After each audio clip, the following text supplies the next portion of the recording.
Welcome to Counterpoint Generations. I am Counterpoint editor, Zafar Sobhan. I'm joined, as always, by my father, Professor Rehman Sobhan. And we've taken a few weeks off, but I think it's good to be back. And the great issue which everyone is discussing right now are the July Charter Ordinances, 20 of which the BNP have signaled they do not intend to pass into law. So, what are your thoughts on that? Well, I'm not sure that they have explicitly said that they are not wanting to pass it into law, as distinct from whether they were wanting to revisit it and then reshape it and pass it into law. This has not really been made clear, so someone should really interrogate them on this particular matter, that in the ones where you are not immediately legislating this, you are going to revisit it. And are there any, for example, the issues relating to the independence of the judiciary? Are they going to redo the legislation as distinct from not addressing the issue at all? Because it would have different implications. If they take the position that they're not going to legislate it at all, and therefore implying that they are happy with the state of the judiciary as it is, that has very profound implications for what the Andolan was all about and its culmination in this July Charter. But on the other hand, if they say that, we are not wanting to implement it as is, and we are going to make modifications in it, then we'll have to see what sort of modifications they make. Well, what I'd like to see, and what I assume most people would like to see, is we have a parliament sitting, and this is really the type of thing that one debates in parliament. So let's have a debate surrounding these. I agree that to just dismiss them out of hand perhaps would be a little bit intemperate, but at the same token, I also think that there's a lot of huffing and puffing from the other side of the aisle saying, all of these things have to be accepted in toto, and there's no reason to have any kind of debate or discussion surrounding any one of these ordinances. All of them must be passed into law, very quickly, immediately. And if they're not, this is a great betrayal of the process, is a great betrayal of the July Revolution. And there are some people saying that we need to take this to the street, and we can't let this stand. So I would take a middle position between two of those, which is similar to your position. I don't think that that the BNP or the government is obligated to sign on to every single item, every single ordinance, and sign it into legislation all at once. That said, I do think they should convene a discussion in Parliament and also outside of Parliament. Let's talk about this, okay? If you don't want to pass a certain ordinance into law, what's your thinking behind it? Why? Come out on record and say it. I think the distress I face right now is I feel that they're not really communicating very well what they're thinking on this issue, and I think that's the mistake they're making. Well, in any case, the whole problem would be that on issues of building an independent judiciary, the specific legislation to put them into place obviously is not going to be accepted in toto by an elected government. Yeah. If they take the position that, okay, we support the idea of an independent judiciary, but we will want to look at the small print of the legislation, and on that basis, then we will go forward. So they should table the bills in Parliament, and they should pass it down to a select committee to go into it in detail, and then they should have extended parliamentary debates on it, and then come up with a bill which has democratic support through Parliament. That would be the way to do it. I think, of course, the operative issue is not again going to be the legislation. Operative issue is going to be how is it going to be implemented in practice. At the moment, there are a whole range of actions which they have inherited from the interim government, in which the whole concept of an independent judiciary and rule of law is really being held in suspense, particularly relating to the large numbers of people who have been incarcerated without bail for now approaching 2 years. Now, this would have been the litmus test of an independent judiciary if the cases of each of these people could have been adjudicated and due process of law should have been made applicable in terms of applying habeas corpus principles that you cannot hold a person without formal charges. And you should take it from there. So these could all have been operationalized even without legislation under the interim government. But the interim government, as a matter of policy, wanted to hold a large number of people from the outgoing Awami League in custody for whatever reason they had. I'm not going into that. So question is whether the same principle applies to the BNP government, that until they wanting to go on holding large numbers of people outside due legal process, and do they in fact wish this legal resource to be at their disposal ad infinitum, because every government has basically wanted to retain the power to detain people without too many questions being asked and due process being applied. After 95% of the people who are being detained in any civilized judicial system would not be in custody at the moment.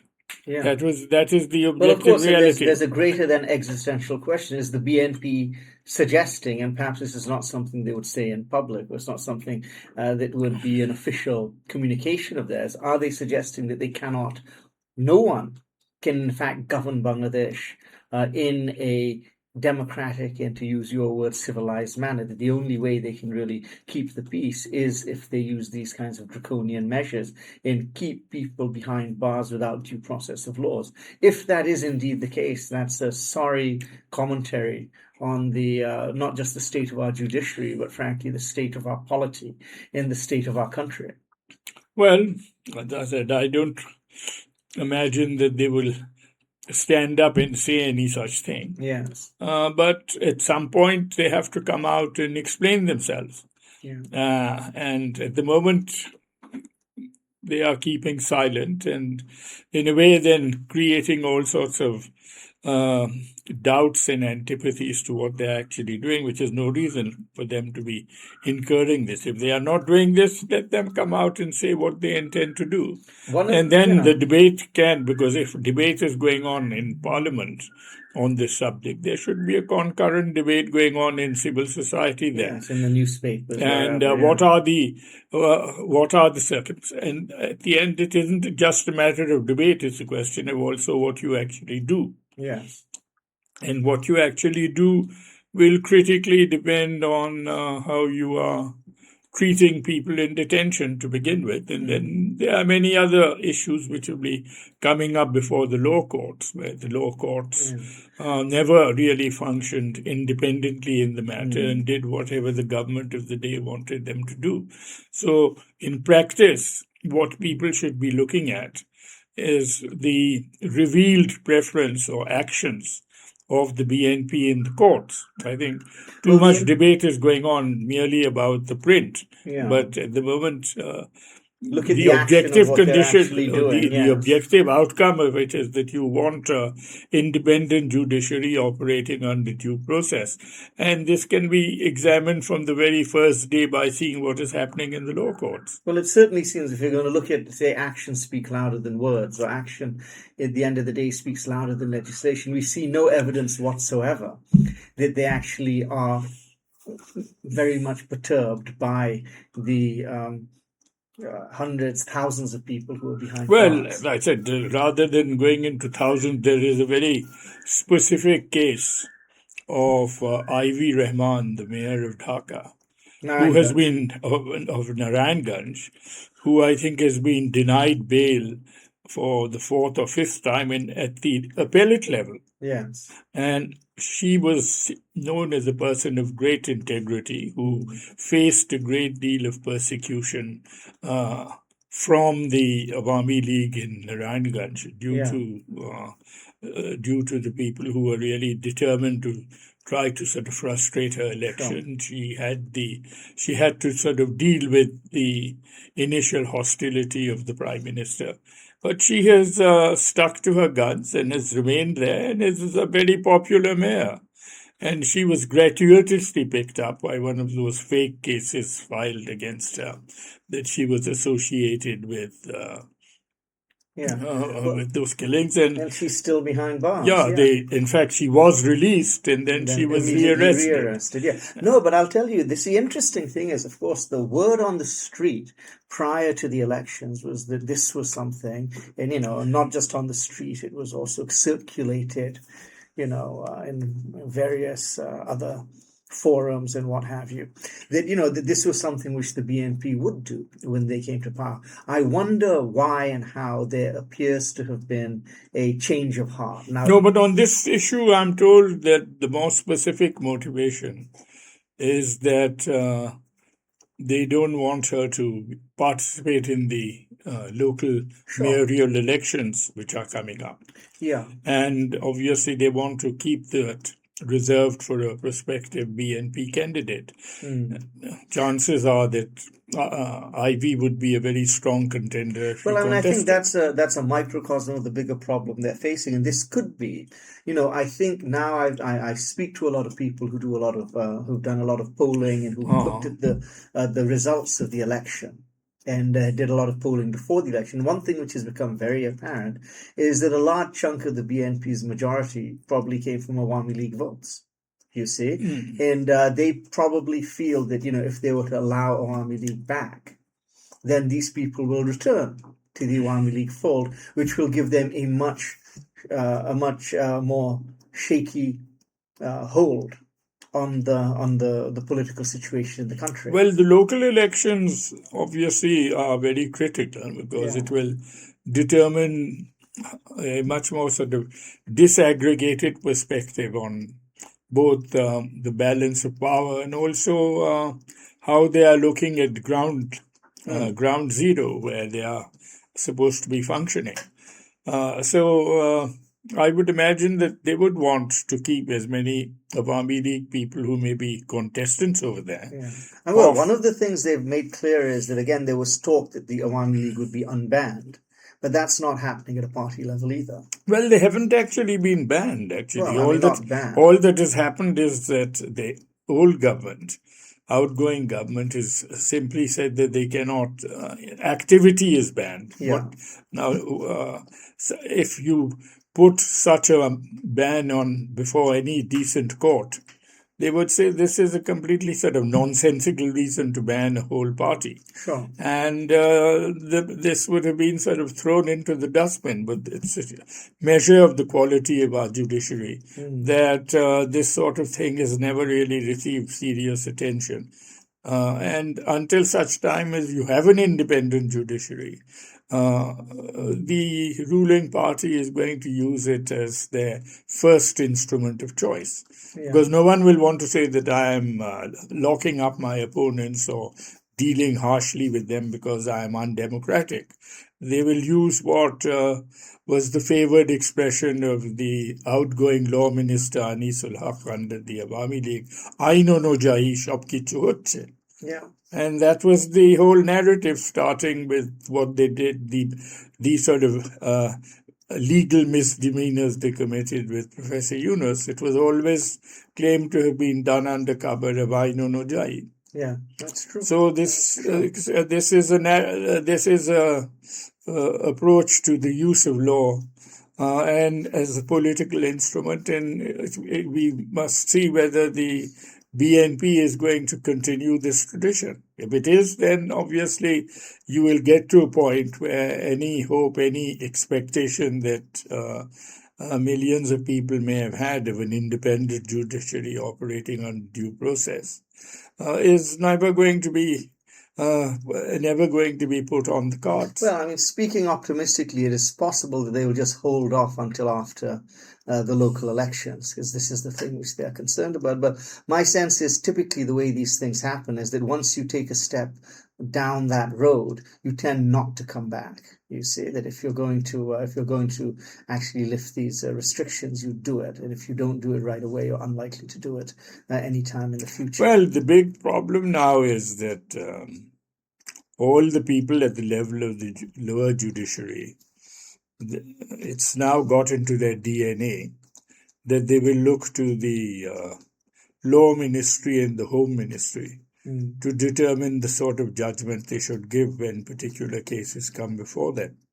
So merely, even if you have an independent judiciary theoretically with secretariat and appointments and due process, I mean, for all practical purposes, you will be dealing with people who, for generations, have really operated in a particular way, and whether they will then suddenly sort of feel liberated and feel they can. Yeah, my sense is that exactly just having your own secretariat is neither here nor there. So, but since now first the interim government and now the elected BNP government are all carrying on in the tradition of Anisul Haq. Yes.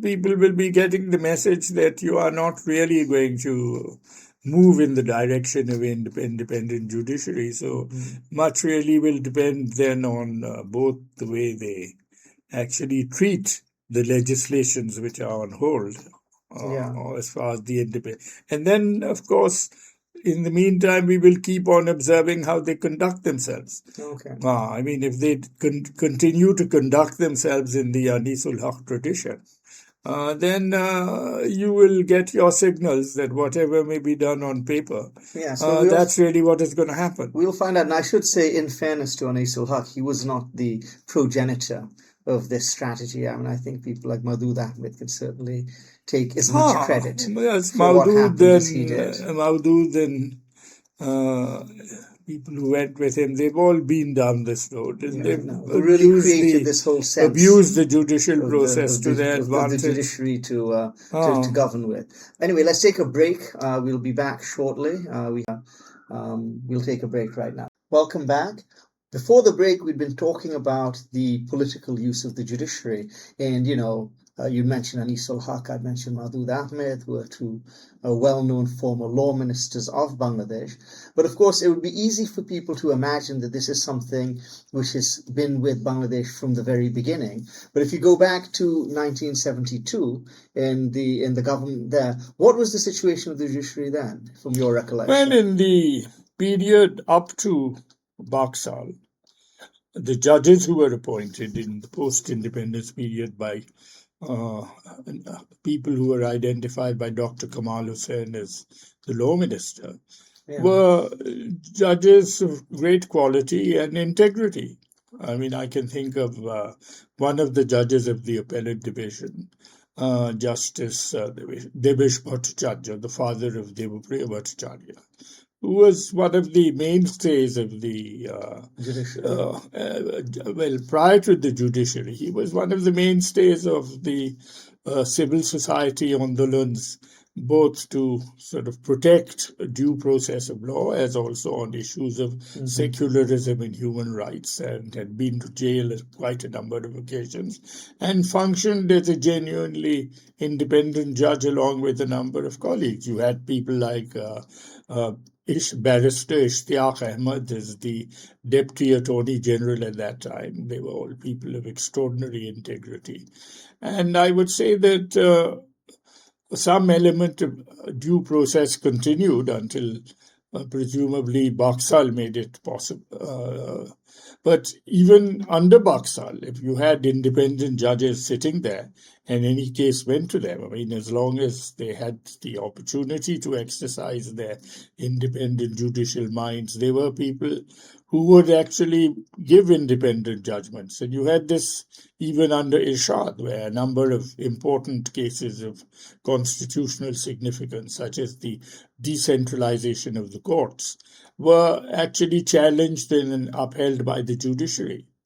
And even during the Hasina era, when you had the case of Chief Justice Sinha, and he stood by the Masdar Hussain ruling on the issue of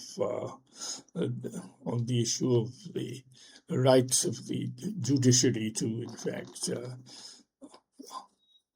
be separate. Yeah. As far as I get, he defied Sheikh Hasina and this particular matter, and then paid the price. Well, that's right.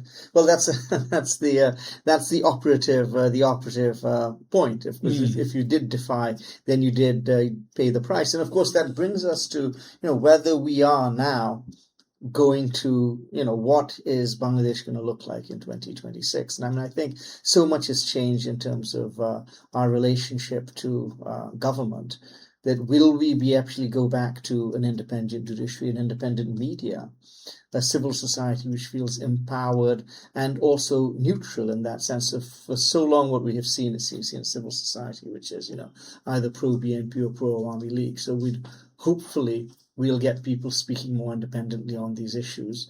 I don't know, it remains to be seen, I suppose. Yes, well, I'm a great believer in not so much listening to what anyone says, but looking out for what they actually do. Yeah.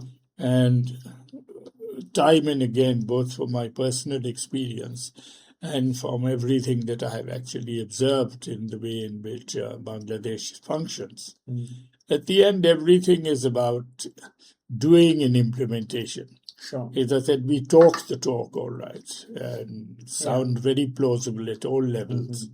But when you come down to having power in your hands, then everything depends on what you do with it. And so both in terms of the functioning of the administration, the carrying out of reforms, everything. In fact, all these people think that merely by endorsing the Shanad, that becomes a reform and you are all set then for moving into a golden age of good governance. Nothing of the sort. It's only the day that Shanad becomes law, and then you are having to implement that on the ground, where particular secretaries, deputy commissioners, police officers are actually having to act according to the changes in legislation that has come out of the ordinance or its legislated equivalent. It's only then that we will find out whether reforms have taken place. That being the case, you see, I don't quite understand sometimes. I wonder why the BNP is being then so stubborn and sort of digging its heels in.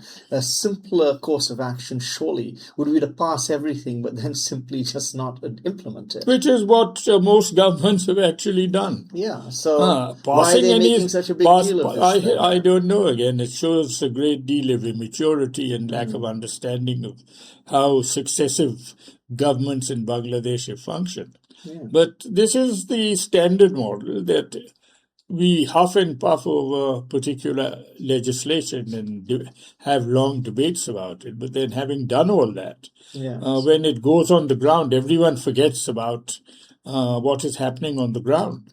Yeah. And anything can be done on the ground. It will be dependent. I suppose, one could say that maybe it's a principal position the BNP's taken. The easy way out for them would have been to have said, well, look, we're going to pass everything and then let it all fall by the wayside. But instead, they're actually taking a stand and saying, well, no, we're not going to do that. We're not going to be deceptive. We're not going to be mendacious. We are going to not pass something which we have no intention to implement. Well, well, let us see. I would basically visit this whole issue of reforms 3 years down the line. I see. And at that time, I would ask both the media as well as researchers and politicians to take stock of what has actually happened on the ground. Then I will know that a reform has taken place. Because I have merely passed sort of 100 ordinances, it means nothing to me. Well, I can give you another theory, which has just occurred to me as to why they may have opposed the 20 as opposed to the rest of the 133, is that, a lot of these things can be passed, and then they can either be implemented or not implemented, or implemented well or implemented poorly. But there's not necessarily any great investment which needs to go alongside with it. You see, but it could be that some of these reforms require the expenditure of money, which is going to be in short supply in the coming year or so. And again, if you're talking about like creating a separate secretariat for the judiciary, well, it's not something which you can have any plausible deniability about. You can't have an argument as to how well you're implementing this or you're not implementing this. Either you've got it or you don't. And if you have it, then you've spent an awful lot of money on it. So maybe what's holding them back is they're looking at the ordinances and they figure, which one of these ones which are going to cost us money, or if we don't spend the money, it'll be very apparent that we're not doing what we're supposed to be doing. Let's oppose those. And the ones where we have plausible deniability about whether we're actually implementing them or not, we can let those go through. That could be part of it. Anyway, I think people should be besieging both the Home Minister and the Law Minister in order to get them to explicitly state what exactly are your intentions. But the big problem which this BNP government has faced, not only on this issue, but on many issues in the last month and a half since they have been in office, or since they won the election, is their communications are extraordinarily poor. Mm-hmm. Okay, and I don't know whether this is simply a lack of capacity on their part, so I hope it is, because if it's a lack of capacity, that is something which in time can be resolved. Or the worst case, the worst scenario is that it's not a lack of capacity so much as simply a lack of interest, that they don't actually believe that communications are necessary. No, I think a lot of it is confusion and contradiction. I don't know if you followed this business today about the Businessmen's Advisory Council. Well, what a mess. I mean, you had on the front page a report stating that these eminent businessmen had met them and had been constituted into a advisory council as an institutional entity. And then in the next page, at the back page, the BIDA people were then sort of denying that this was a official institutionalized entity, and these were just a few businessmen who were casually meeting the Prime Minister. So obviously, between the time that the BIDA chairman announced them as institutionalized advisory council publicly, and then the hue and cry which must have followed from the other business people who felt that they too should have been on the advisory council, has meant that they backtracked and said this was just a sort of a nashta, get adda, the Prime Minister. Yeah. No, agreed. But again, I mean, that's, this is communications 101. I mean, you shouldn't really be making these kinds of amateur mistakes. So yeah, well. But anyway, I think the Prime Minister seems a well-intentioned person, and everyone is sort of giving him the benefit of the doubt. Sure. We now have to see, as I said, where walking the walk begins to manifest itself on the ground. And he hasn't inherited a particularly easy task. It was difficult to start with, and I think now with the Iran war and the various pressures that's going to place on the government, this is going to be a very tough one to It's good. It's, as I said, it's bad luck that this is something that is inherited from day one and is having to deal with it. So, how do you think, we're just going to close, but I'll leave you with one final question. How would you tackle this energy crisis which Bangladesh is facing? What do you think are the various steps we can actually take to deal with this? Because it doesn't seem like it's going to resolve itself anytime soon. Well, I don't have that much expertise on this. I think that a number of quite sensible ideas are being floated around. I presume that one of the elements of the action would be that you have to cut down on the consumption of energy in various ways. And here a whole bunch of ideas have been coming forward, which can be looked at. I see that one such set of ideas came out in Counterpoint This is a very today. good piece by Rushad That's Faridi, who's right. a Dhaka University professor. So I do I was recommend hearing that. that I think it's in Indonesia. They have some provision now in which they've put all this online, and people get tokens Yeah, which no, tell that's them that right. they can Yeah, come to a filling station at a particular moment of time that's and get right. a quota of petrol without people having to queue for it. So Yeah. these are some of the things. But then also in terms of domestic consumption of energy, which is very wasteful Yeah. and very inequitably distributed. Obviously, there is a great deal which could be done. I mean, I don't know quantitatively how But there are much all that would sorts of save. things one can do. I think that one which you had mentioned, I think it's in Indonesia. I think you're right. Maybe Malaysia. I'm Yeah. not sure. But the idea being that, you get a token and then, everyone is still going to go and, you get 10 liters, 20 liters, 40 liters, whatever. But I go on Tuesday, you go on Wednesday, whenever they tell you to come.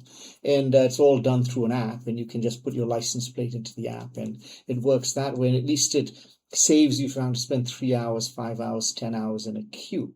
So these, it doesn't, in a sense, it doesn't help the problem. There's still no more energy than there was before, but at least it saves you a significant inconvenience. The other things you could actually do to actually decrease consumption, which they do in other countries as well, is you could say, if you have an even numbered number plate, you can only take your car out on these 3 days, and you have an odd number plate, you take it out on those 3 days. So, I think these things will then incentivize people. I walk to the office. I take the rickshaw to the office, but my office is very close to my house, so I'm able to do this. But of course, I've always thought that, when we talk about these things, the vast majority of Bangladeshis, even the vast majority of people who live in Dhaka, they don't have access to a private car. So if you really cut down on the use of private cars, that's actually not inconveniencing the vast majority of Bangladeshis. It's inconveniencing people sort of middle class and above, but that's still a very small segment of society. I think it's a very doable and small price to pay. Well, I think actually there is already some indication that fewer cars are coming on the road. I mean, people At are least doing that already. some of the traffic congestion is eased. So I'm No, deducing from that fewer cars are on the road. No, but this is it, because let's say myself or yourself, right? Of course, we are now not going to take our car out unless we absolutely can't avoid it. Okay, if I can avoid taking my car out, I can take a rickshaw, I can walk, I'm going to do so. Now, some things you will still require a car for, but you'll generally make sure that your discretionary use of the car is much reduced. And I think that's going to be true for everyone. You see, because even if you've got the money to pay for your petrol, right, you don't necessarily have the time, to just sit in a queue for hours on end. So that's it. Anyway, I think, we are out of time. It's always a pleasure. Let's see if we can squeeze in another one next week, get back to our weekly schedule. Okay, let's take it from there. And we'll do that. Thank you very much. Thank you for watching.